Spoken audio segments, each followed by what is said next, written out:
സദാകാലം നീ ഗുണമായിരിക്കണമോ, നീ ദോഷം വിട്ടകന്ന് ഗുണം ചെയ്യണം.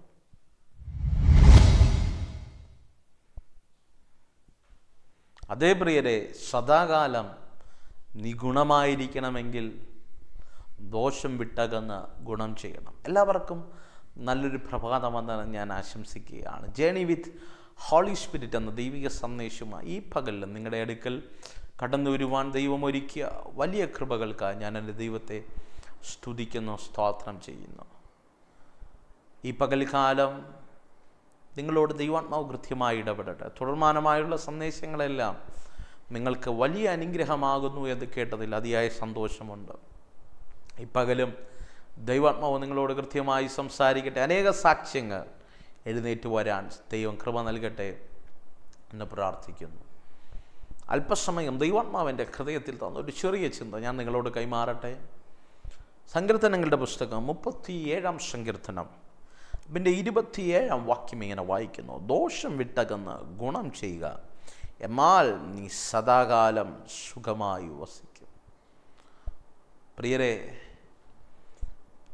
ജീവിതത്തിനകത്ത് ഒരു സുഖകരമായ അന്ത്യം വേണമെങ്കിൽ, സന്തോഷം വേണമെങ്കിൽ, ശാശ്വതമായ ഡിവൈൻ പീസ് നിങ്ങളുടെ ജീവിതത്തിനകത്ത് വെളിപ്പെടണമെങ്കിൽ ഒരു കാര്യം ചെയ്താൽ മതി: നീ ദോഷം വിട്ടകന്ന് ഗുണം ചെയ്യാം.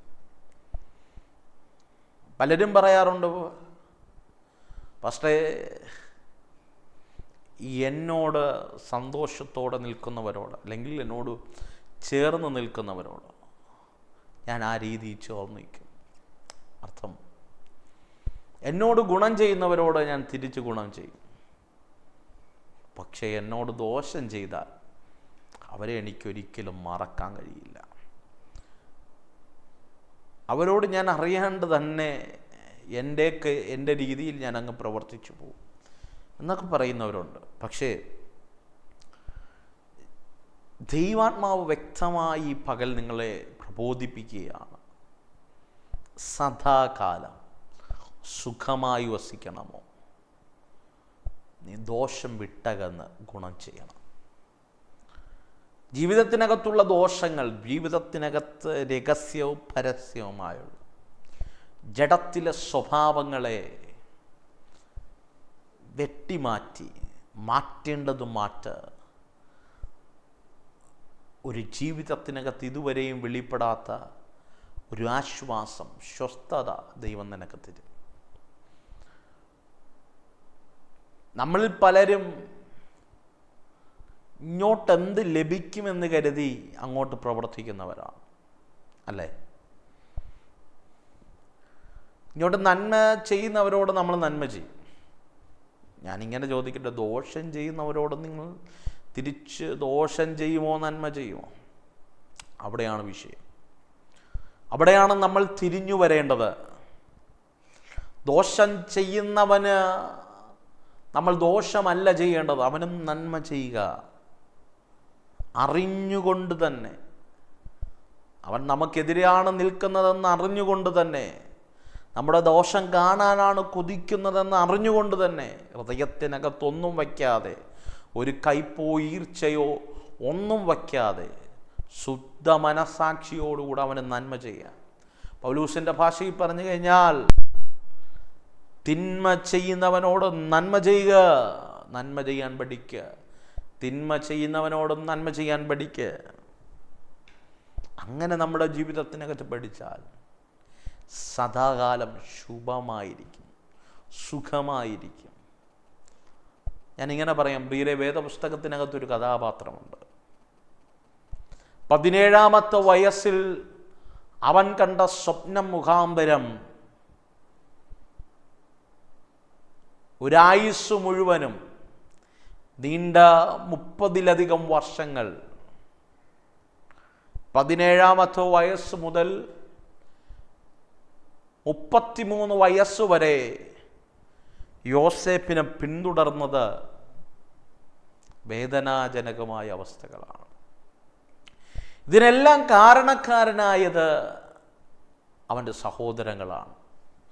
സ്വന്തം സഹോദരങ്ങൾ അവൻ്റെ ജീവിതത്തിനകത്ത് ദോഷം ചെയ്തു. ആർക്കാ സഹിക്കാൻ കഴിയുന്നതല്ലേ? ഒരേ പാത്രത്തിൽ നിന്ന് കഴിച്ച്, ഒരേ പായിൽ കിടന്നുറങ്ങി, ഒരേ ഭവനത്തിൽ പാർത്ത്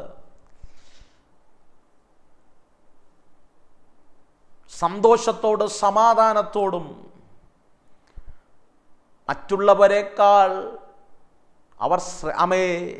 നമ്മേക്കാൾ മറ്റുള്ളവർ ശ്രേഷ്ഠരെന്നെണ്ണി മുന്നേറുന്നൊരു കുടുംബത്തിനകത്ത് കണ്ടോ, തൻ്റെ ജ്യേഷ്ഠ സഹോദരന്മാർ യോസേഫിനെതിരെ ദോഷം നിരൂപിക്കുകയാണ്, ദോഷം പ്രവർത്തിക്കുകയാണ്.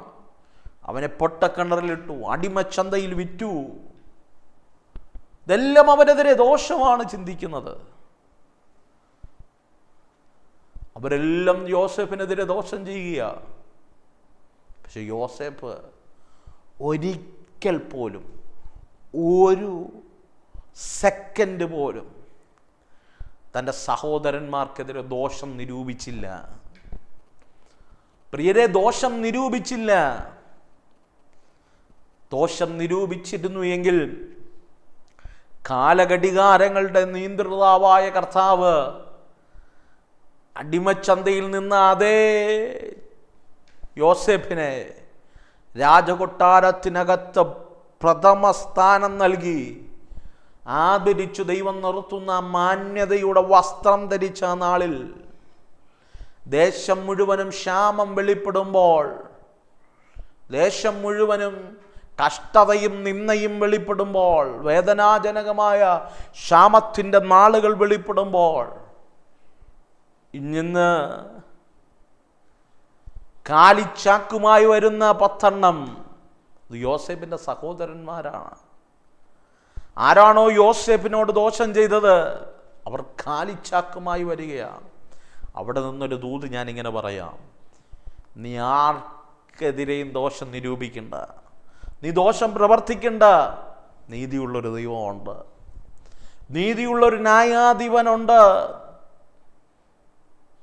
ദൈവം അവനവൻ ചെയ്യുന്ന പ്രവർത്തിക്ക് തക്കതായ പ്രതിഫലം കൊടുപ്പാൻ കൂലി അവൻ്റെ പക്കലുണ്ട്, പ്രതിഫലം അവൻ്റെ പക്കലുണ്ട്. കേട്ടോ, ആരും നിനക്കെതിരെ നിന്നോട്ടെ കുഞ്ഞേ. കൂടെ പഠിക്കുന്നവരായിക്കൊള്ളട്ടെ, കൂടെ ജോലി ചെയ്യുന്നവരായിക്കൊള്ളട്ടെ, സ്വന്തം കുടുംബത്തിൽ നിന്നായിക്കൊള്ളട്ടെ, നിന്റെ നാശം കാണാൻ അവർ ദോഷം പ്രവർത്തിക്കുകയാണ്, നിരൂപിക്കുകയാണ്. ഡോണ്ട് വറി, നീ തകരില്ല. കാരണം നീ ആരാധിക്കുന്ന ദൈവം സർവശക്തനായ ദൈവമാണ്. നീ സ്തുതിക്കുന്ന ദൈവം സർവശക്തനായ ദൈവമാണ്. ഒരുത്തൻ ദോഷം നിരൂപിച്ചത് കൊണ്ട് തീർന്നു പോകുന്നതല്ല നിന്റെ ഭാവി. ഒരുത്തൻ ദോഷം നിരൂപിച്ചത് കൊണ്ട് തീർന്നു പോകുന്നതല്ല ദൈവദാസനെ നിന്റെ ശുശ്രൂഷ, നിന്റെ കുടുംബം, നിന്റെ തലമുറകൾ. വിശ്വസിക്കുക കേട്ടോ, ഇതുവരെയും ഇല്ലാത്ത മാന്യത നിന്നെ തേടി വരുന്ന ഒരു നല്ല നാളെ വെളിപ്പെടാൻ പോകുകയാണ്. കാരണം ദൈവം നിന്റെ കൂടെയുള്ളത് കൊണ്ട്, ദൈവപ്രവർത്തി നിന്റെ ജീവിതത്തിനകത്ത് വെളിപ്പെടാൻ പോകുന്നത് കൊണ്ട്. യോസേഫിൻ്റെ അടുക്കൽ കാലിച്ചാക്കുമായി അവർ വരികയാണ്. യോസേഫ് അവർക്ക് കസേര ഇട്ട് കൊടുത്ത് ഓർഡറിന് പിടിച്ചിരുത്തുമ്പോൾ ഒരു തരി പോലും യോസേഫിൻ്റെ മക്കൾക്കിടുന്ന പേരിന് പോലും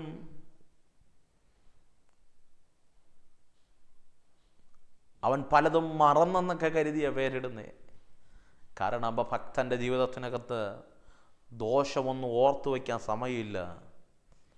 കാരണം ദൈവം നടത്തിയ വിധം അത്രയും വലുതാ. ഇപ്പം കൽക്കാലം പലരോടും ഈർഷ്യയും വൈരാഗ്യമൊക്കെ വച്ചുകൊണ്ടിരുന്നാൽ ദൈവത്തെ അധികമായി സ്തുതിക്കാൻ കഴിയില്ല. ദൈവം തുറന്നു തന്ന വാതിലുകളും വഴികളിലൂടെയും നമുക്ക് സഞ്ചരിച്ചു പോകാൻ കഴിയില്ല. നമ്മൾ ഇടുങ്ങിപ്പോകും കേട്ടോ. അതുകൊണ്ട് ആത്മാവിൽ ഞാനൊരു ദൂത് കൈമാറാം: കയ്പുകളെ മറക്കുക, ദോഷത്തെ മറന്നുകള, ദൈവസന്നിധിയിൽ നിൽക്കുക. വിശ്വസ്തയോടെ നീ സദാകാലം സുഖമായി വസിക്കും. ശത്രുക്കൾ, സ്വന്തം സഹോദരങ്ങൾ ശത്രുക്കളായി മാറുമ്പോഴും യോസേഫ് ഒന്നും അവർക്കെതിരെ തിന്നില്ല, ദോഷം നിരൂപിച്ചില്ല. കാലിച്ചാക്കുമായാണ് വരുന്നേ. ഇന്ന് യോസേഫിൻ്റെ ഭണ്ണാരം നിറഞ്ഞതാണ്. അവരെ കുത്തുവാക്കുകൾ പറഞ്ഞൊന്നും പറഞ്ഞില്ല. യോസേഫ് പറഞ്ഞൊരു മറുപടി, നിങ്ങൾ എനിക്കെതിരെ ദോഷം നിരൂപിച്ചു. സഹോദരന്മാരെ, നിങ്ങൾ എനിക്കെതിരെ ദോഷം ചെയ്തു, പക്ഷെ എൻ്റെ ദൈവമോ മഹാജനത്തിൻ്റെ രക്ഷയ്ക്ക് വേണ്ടി അവൻ അതിനു വേണ്ടി അനുഗ്രഹമാക്കി മാറ്റി. ഒരു ദൂത് ഞാൻ പറയാം. ഇന്ന് മനുഷ്യൻ നിനക്കെതിരെ നീ ദോഷം ചെയ്തെന്ന് പറയുന്ന ചില കാര്യങ്ങളില്ലേ, നിന്റെ ജീവിതത്തിൽ വന്നുപോയി ആ ദോഷമെന്ന് നീ പറയുന്ന കാര്യങ്ങളില്ലേ, അതെൻ്റെ ദൈവം മഹാജനത്തിൻ്റെ രക്ഷയ്ക്ക് കാരണമാക്കി തീർക്കുന്ന ഒരു നല്ല നാളെ വെളിപ്പെടും. അന്ന് നീ സദാകാലം സുഖമായി വസിക്കാനാണ് യോസേപ്പേ നീ പൊട്ടക്കിണറിൽ വീണത്. നിനക്കൊരു സുഖകാലം വെളിപ്പെടാൻ വേണ്ടിയാണ്. നീ അടിമച്ചന്തയിൽ നിന്നത് സദാകാലം നീ സുഖമായി വസിക്കാൻ വേണ്ടിയാണ്. മാമേൻ 20 വെള്ളിക്കാശ് സഹോദരന്മാർ എണ്ണി വാങ്ങിയത് നീ സദാകാലം സുഖമായി വസിക്കാൻ വേണ്ടിയാണ്. പോത്തീഫറിന്റെ ഭവനത്തിനകത്ത് ചെയ്യാത്ത കുറ്റത്തിന് അപമാനമേൽക്കേണ്ടി വന്നത് സദാകാലം നീ സുഖമായി വസിക്കാൻ വേണ്ടിയാണ്. കാരാഗ്രഹത്തിനകത്ത് അടയ്ക്കപ്പെടേണ്ടി വന്നത് സദാകാലം നീ സുഖമായി വസിക്കാൻ വേണ്ടിയാണ്. വിശ്വസിക്കാൻ തൻ്റെ ഇടമുണ്ടോ? അതുകൊണ്ട് ഈ പകൽക്കാലം ദോഷത്തിന് പകരം ദോഷം ചെയ്യാതെ, നിരൂപിക്കാതെ, സദാകാലം സുഖമായി വസിക്കത്തക്ക നിലവാരത്തിൽ ഒരു ദൈവപ്രവർത്തിക്ക് വേണ്ടി കാത്തിരിക്കുക. ഇന്നത്തെ വേദനകൾ നാളത്തെ ശുഭതകൾക്ക് വേണ്ടിയാണ്. ഇന്നത്തെ ഞെരുക്കങ്ങൾ നാളെ നിന്റെ രാജ്യത്വം സ്ഥിരമാക്കാൻ വേണ്ടിയാണ്. ഇന്ന് നീ അനുഭവിക്കുന്ന ദോഷങ്ങളുണ്ടല്ലോ, അത് നാളെ സദാകാലം സുഖമായി വസിക്കാൻ വേണ്ടിയാണ്. ഈ നിമിഷം ഞാൻ നിങ്ങൾക്ക് വേണ്ടി പ്രാർത്ഥിക്കാൻ പോകും. എൻ്റെ കൂടെ ചേർന്ന് പ്രാർത്ഥിക്കാൻ കഴിയുമെങ്കിൽ പ്രാർത്ഥിച്ചോ.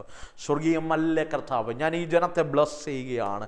യേശുവിൻ്റെ നാമത്തിൽ ഞെരുങ്ങുന്നവരുണ്ടപ്പാ, ഭാരപ്പെടുന്നവരുണ്ട്. ആരൊക്കെ പൊട്ടക്കിണലിട്ടതുപോലെ, ആരൊക്കെ ചെയ്യാത്ത കുറ്റത്തിന് അപമാനിക്കപ്പെട്ടതുപോലെ, എവിടെയൊക്കെ ഒതുക്കപ്പെട്ടവർ, ഏതൊക്കെ ഉപജീവന മേഖലകൾക്കകത്ത്, ഏതൊക്കെ ജോലി മേഖലകൾക്കകത്ത്, ഏതൊക്കെ വിദ്യാഭ്യാസത്തിനകത്ത്, ഏതൊക്കെ ബിസിനസ്സിനകത്ത് തകർന്നു പോയവരുണ്ട്.